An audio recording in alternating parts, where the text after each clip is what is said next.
So this afternoon we're going to try this virtual town hall, and really what my goal is for your senior leaders, me as the commander, and our senior civilian, our deputy district engineer, Mark Wingate, who's sitting here to my left, to really just share with you. But we don't want to use the whole time telling you, hey, here's what we're seeing from our level. Really what I want to use these for this week, for our first one, and then the week after is, hey, you get the commander and the DPM's perspective on what's going on, especially as things change. It's a very fluid environment, and it's your opportunity to watch, to hear directly from the commander. We're pushing a bunch of stuff out through the chain of command. I think if we get any more emails right now, I'm going to die.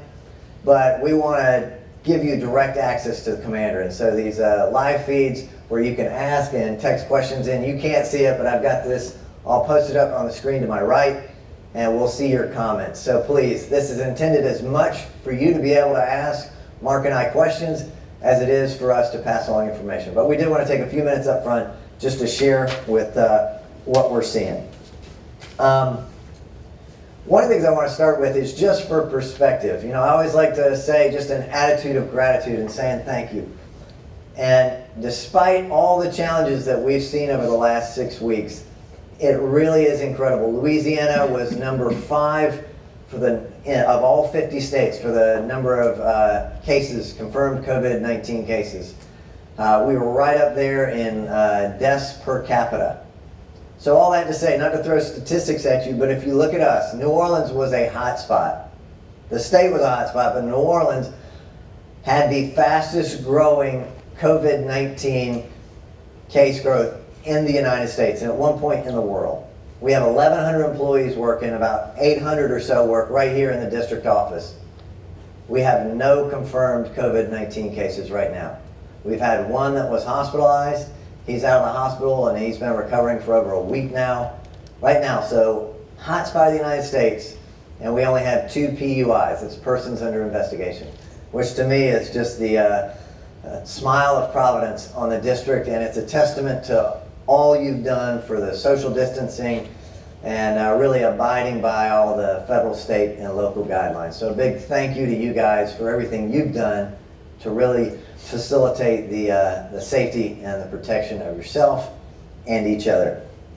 So I just want to throw a few things at you and then hand it over to Mark, and then we'll take questions. But there's 2 key dates I want you to remember. And the first one is the 15th of May.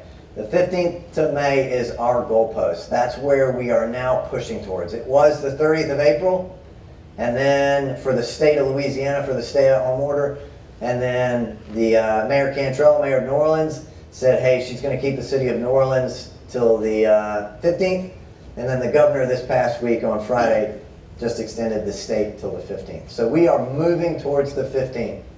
So everything that we have been doing for the last 6 weeks, we'll continue to do for at least another 2 weeks. And I'll just say, you should be so proud of yourselves as a district, 1,100 people throughout the state, and we have adapted to an environment that the district has never seen. We've seen floods, we've seen hurricanes, we've seen rain flooding, we've seen tornadoes, but we have never seen a pandemic that has affected not just the nation, but the globe. And you guys have responded incredibly well. We are still delivering on our mission. We've seen some delays, but the 15th of May is the goalpost. And I'll get to the plan for what it looks like after the 15th of May here in just a minute. But the 15th of May, you know, a lot of times it helps in knowing, hey, how long is this race I'm going to have to run? The finish line where I think that we'll start to see relaxing, the state relaxing, which will allow us to relax, guidelines is the 15th of May. The second one is the 30th of June. And the 30th of June is really the DoD travel restrictions that impact me as a soldier and our military personnel, but also impact you as a Department of the Army civilians. So the 30th of June is the travel restriction that we will all remain under. So any overnight travel, anything that requires TDY, this is official business, will continue to require 3-star approval. So for us, that's Lieutenant General Semonite. So that means if you want to take a trip, you need to do something, you can still request permission, and we are submitting requests, but that overnight travel is approved at the 3-star level, and it takes 2, 3, 4 days, just depending on it. So for you supervisors out there, it's not a no, but you just got to plan ahead, and you just have to have a good justification. For all local travel, anything you would normally do outside of commuting to and from work, what that means is you have to have my approval. And our division chiefs have gotten very good at this. We've become very efficient in the process. A lot of times that is a same day, if not within hours of the request, the approval. But you just have to show how we're practicing social distancing with it and how it is justified for the risk of COVID-19. And again, we have flood fight going on. We have QARs going out to more than 60 active construction sites. We have the river getting surveyed. We have BB-18 projects and other projects getting surveyed. So the mission is continuing. You guys are doing great work. But the 15th of May really is our goalpost for, hey, I think when we'll start to see some relaxing of restrictions at the state level, which will mean we'll start, and then the 30th of June just for DOD travel restrictions. Hey, how does it impact our mission? So my key messages to you for this video are really threefold. I'm so proud of us as a district. We really are operating well.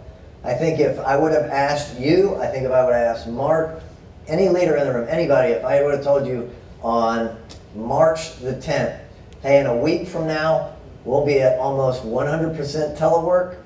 You won't be able to go out to the theater. You won't be able to go to the mall. It's going to be seriously restricted. You probably would have laughed at me and you wouldn't have believed it. And here we are 6 weeks later. We are at mass telework. We have restricted access to the building, restricted travel, and we are very much making it function. I know Mark's going to speak to this, so I won't steal his thunder. But I'll just share with you some of the great things that are shared with me for how folks are making this happen. Everybody knows about social distancing and the emails, but right now we have office employees that are able to telework, and we have field and project folks. So very distinct groups, very distinct missions, and we're trying to be very flexible in addressing the needs and the requirements of both. And so I really appreciate on the operations side of the house with how operations leadership has put some of their folks, I know with higher labor units, the maintenance and shops personnel, some of them are on telework and they're doing a kind of a flip-flop of crews so that we reduce exposure to them like we're able to do with the office personnel. But there's some great things going on. I'm told of folks doing birthday Skype session. I heard this morning about karaoke Skype sessions celebrating. One office did 3 truths and a lie, which I don't know that I would necessarily participate in that one. But I very much appreciate everything that supervisors are doing to stay connected. Because I think, I've spoken to it before in town halls, we are very much a work family, and I think we're seeing the challenge of being away from our family for 6 weeks now. It's good to see people online. One of my rules with senior leaders in the meetings has been, if you are online and you have a camera, you have to be on the camera, because we want to see your smiling faces. So the second thing, and probably what I think most people care about, so thank you very much for all you've been doing. We've adapted incredibly well, but the second thing is our priority, my priority, your leadership's priority, is still your safety as we begin looking at a transition. And a motto that I'm stealing from one of our senior leaders was as flexible as possible for as long as possible. And I'm sure as we begin looking about how we transition, a lot of you are wondering if, who's going to come back in the building when? Are you still going to offer telework for those of us who are taking care of kids or for elderly or the vulnerable? And my commitment to you as a district is we will stay as flexible as possible for as long as possible. And so we'll continue the variable work schedule, we'll continue the telework. We're very much working as much as possible on a case-by-case basis. Key to this is your input. So a lot of times in the military, you develop a plan, you don't go asking soldiers, hey, how would you like to do this mission? What I am seeking, what your leadership is seeking, is we've sent out a survey, and there's 2 surveys. There's one for office employees and there's one for field and project employees, because we recognize 2 different environments. Please provide us your feedback. We're looking for, hey, when do you think you'd be comfortable coming back? Would you use the cafeteria? Hey, what are the challenges? So Please fill out the surveys because we are using them. My plan is we'll brief the plan next Tuesday to the division chiefs, and then the division chiefs will start working, hey, here, sir, is how I plan on implementing it. So your feedback is essential for this. On the flexibility, so the Family First Coronavirus Act, one of the things that, I still continue to get anonymous feedback, and one of the anonymous feedback was frustration that, hey, the act was passed into law on the 1st, and you've seen nothing from DOD, Army, or Corps leadership on how we implement it. And I appreciate your frustration. The challenges with the law is you have to figure out how to implement it. How do we make it work within the financial systems? So we just got guidance this past week from DOD and Army. The Corps had to develop it because you have to have all the CFMS codes and all the other things. So you should see information this week. I know Frank DeBoer in Resource Management has already scheduled training sessions. I believe there's 3 over the next 7 to 10 days already on the calendar. Invites have gone out to train supervisors on, hey, here's how this looks. And there's a juice and a squeeze with everything, and that's the intent is, hey, if you want to use the Family First Coronavirus Act, the leave that's in there, absolutely, it is your right by law. But we just want to make sure that supervisors and you understand, hey, are there any costs? The 2/3 pay option, and hey, when does it apply? So you'll see that. One of the things that we cannot do right now as we look at bringing people in the building is we are prohibited by orders from ordering test kits. So that's just something we cannot do because they are reserving the limited test kit availability nationwide for the people who really need it, and those are our healthcare workers. So right now, we can't do test kits. I know that's a question that comes up, hey, will people get tested? Can we test people? Right now we can't because we are prohibited from ordering test kits because they are husbanding those resources for employees. Finally, the third point is we still have to deliver our mission. Everything that you are doing right now in a virtual environment, I'm going to ask you to continue to do. I do not know how long it will take us to transition back to whatever the new normal looks like. But we still have to deliver our mission. We still have the flood fight. We've been at 112 days so far this year where the river has been above 15 feet, and over half that time has been daily inspections on the levee. So very much appreciate everybody involved in the flood fight, but that is a no-fail mission that will continue to remain a no-fail mission. We also have our Civil Works program. Again, won't steal Mark's thunder, but again, appreciate all the effort to stay in touch, to really stay after that, because it's starting to pick up as states start relaxing their guidance. People, the first thing they're asking is, hey, how is the Corps doing on the project? So what does the future look like?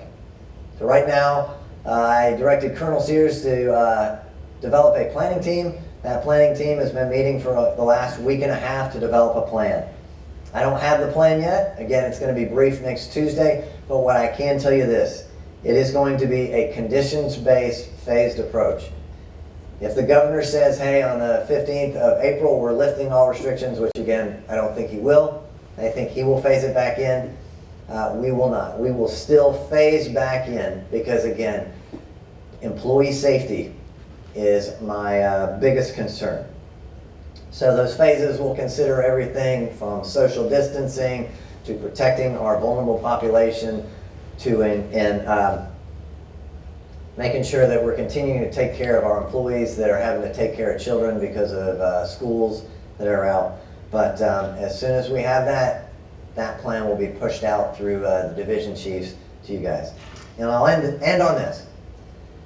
So teamwork trumps talent every time. We will succeed at this, and it will be because of our teamwork. It will be just the way we've adapted to using a virtual network for every meeting we're holding now. We're not doing any in-person meetings at all. Everything from me down is virtual. So teamwork, you communicating, you working with folks, you're being patient. This will allow us to succeed. And my only other challenge to this is, especially for supervisors, is be oil on the water. The waters are going to get rough. There are going to be questions. We've never done this before, and there will be unanticipated situations. I'd ask, be oil on the water. Help reduce the white caps help smooth problems out as much as possible, because we know the problems will come. And I'll close by saying, there's two things I know. I know that this will end eventually, and when it does, we're going to celebrate. Again, that might take a little time until we're all back in the building, but when we do come back, we are going to celebrate. But until then, I challenge you to stay positive, stay connected, and stay 6 feet apart. Mark. Thanks, sir. Look, I appreciate it. I know you asked me to chat a little bit about our program and where we are, and I certainly want to welcome everyone to our first ever virtual town hall. You know, life at the district right now is a little bit different. For any of us to come in, we go through kind of a screening check, which includes a temperature check and a series of questions. And in fact, today I have my purple wristband on, which means I got cleared through. It says Thursday. The purple band's pretty nice. One reason it goes nicely with my socks. I see a number of you all were commenting on my attire today, and I appreciate that, especially on my socks. I don't really remember who was commenting on it, Chris and Mark. But I look forward to the Skype meeting that I'll be having with you right after this. So thanks for those comments. I appreciate it. But look, I just want to give a real quick summary, sir, if it's okay, on our program. And I want to give some reassurances to everyone that's out there as part of our team. We all remain relevant.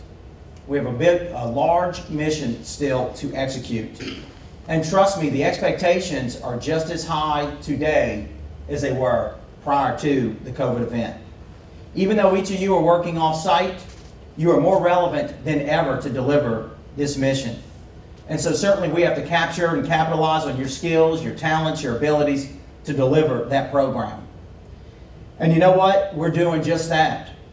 Telework is working, and we're having great success at it. Certainly we're going to have some challenges, but overall, we've been very successful to this point. And I'm quite excited to see some of the work and some of the successes that we have had just in the last several weeks. And I just wanted to share a few of those successes with you. I mentioned our current program is large. We have nearly a $3.4 billion program to deliver at this particular time. Just recently, we locked in our milestones for this year, 296, call it 300 milestones to execute this fiscal year. That's about 5 more months, and we locked in about a $1.3 billion program. So again, from where I sit, whether you're off-site at telework or somewhere else, what's important is that we continue to deliver that mission. Many of you all dialed into our recent first ever virtual project review board and line item reviews. All of those went very successful, and it was wonderful just to see the advancement and success that the teams are having with moving those projects and programs forward. Even though our program's large, trust me, as I said, we remain relevant, and I anticipate that when we do all get back together, we're most likely to have even a larger program than we have today. Many of you all are probably aware that one of the ways to kickstart this economy back up and open up government is to stimulate the economy, to inject funds. And I fully anticipate, and we need to be prepared for a large infrastructure spending bill. So, good thing. I fully expect that we will even have more work to do when we all get back together, and probably even before we all return to this building. Just to give you some idea, we continue to remain focused on keeping this economy running across the nation within our navigation department, our operations folks. They're working hard to keep the rivers open throughout southern Louisiana, from the Mississippi to the Calcasieu.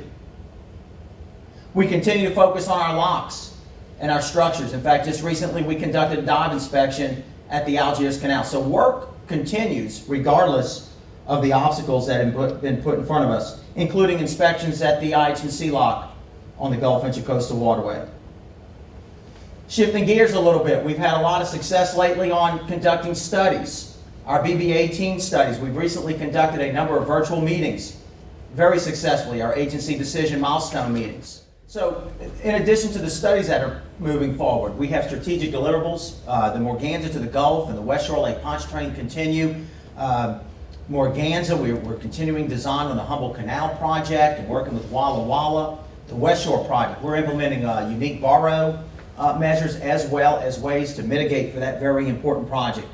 Very excited to see 2 recent contract awards on Co-Meet. We expect to award a really large contract here in the coming week or 2 on the Highway 61, which is just going to be wonderful, that people will really see as they drive through that area, the efforts and the progress that the New Orleans District are making for their areas. We finally have a plan on how to advance the East Baton Rouge construction project, and we even have larger rock going down to Grand Isle as we speak to finish up those very important rock breakwaters.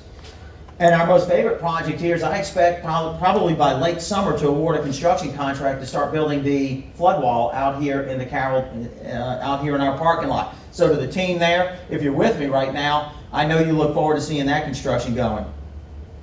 And not to mention, but I will mention, we also continue to work on the hurricane storm damage risk reduction program and deliver those important things. But last but not least, sir, is our flood fight. You know, just very impressed with the commitment of that team. We're 115 days right now into the 2020 flood fight. That's 79 days of 24/7 operations. Teams are out there right now closing Bonnie Carey. We expect to be fully closed tomorrow. And so all of that, all through just the last 6 weeks of telework, I will just leave you with this. It is just darn impressive what this team has delivered and the challenges. And from where I sit, I don't feel that the team has missed a beat, sir. All right, great. Thank you, Mark. All right, why don't we open it up for questions? Ricky is my moderator. He'll actually present the questions that he sees on the screen. They're creative. So, sir, with this, we do need to respond. I don't know most of the answers, so what I'll do is I'll type them up into an email and I'll forward it to you guys. Okay. And then